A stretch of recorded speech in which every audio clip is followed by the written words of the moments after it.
यदि हस्तिनापुर वालों के चले जाने का इतना ही दुख है तो चलिए कुछ दिन के लिए हस्तिनापुर हो आए। ज्येष्ठ माताश्री के दर्शन भी कर लूंगी। समस्या उनसे मिलने या बिछड़ने की नहीं है पांचाली। जब दुर्योधन माया महल के जलकुंड में गिरा था तो क्या तुमने हंसकर यह कहा था कि अंधे का पुत्र भी अंधा? कहा तो था, और कहने के पश्चात यह ध्यान भी आया कि मुझे ये नहीं कहना चाहिए था। दुर्योधन आपके अनुज है और ये कहकर एक प्रकार से मैंने ज्येष्ठ पिताश्री का भी अपमान कर दिया। मुझे उचित दंड दे लीजिए, पर इतनी दुखी ना दिखाई दीजिए। ऐसे अपराधों के लिए दंड नहीं दिया जाता पांचाली, ऐसे अपराधों के लिए प्रायश्चित करना पड़ता है। दुर्योधन उस समय हमारा अतिथि था, और अतिथि तो भगवान समान होता है। अपना दोष मान तो लिया है मैंने। कि क्या तुम्हारे दोष मान लेने से इस समस्या समाप्त हो जाएगी?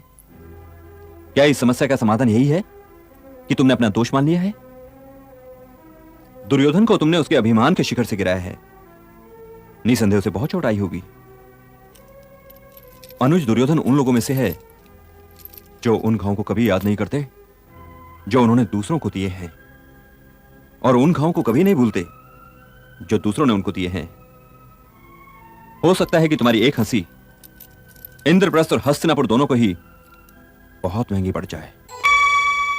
द्रौपदी को इसका पता ही नहीं था कि उसकी एक हंसी भरतवंश, उसके इतिहास, उसकी मर्यादा, उसके वर्तमान और उसके भविष्य को कितनी महंगी पड़ने वाली है।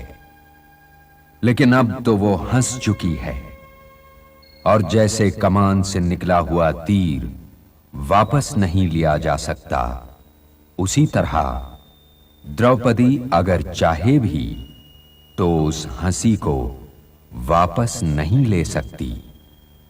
और उसी हंसी ने युधिष्ठिर को परेशान कर रखा है। बोल अमोलक बोल है, बोल सके तो बोल, पहले भीतर तौल के फिर मुख बाहर खोल, फिर मुख बाहर खोल।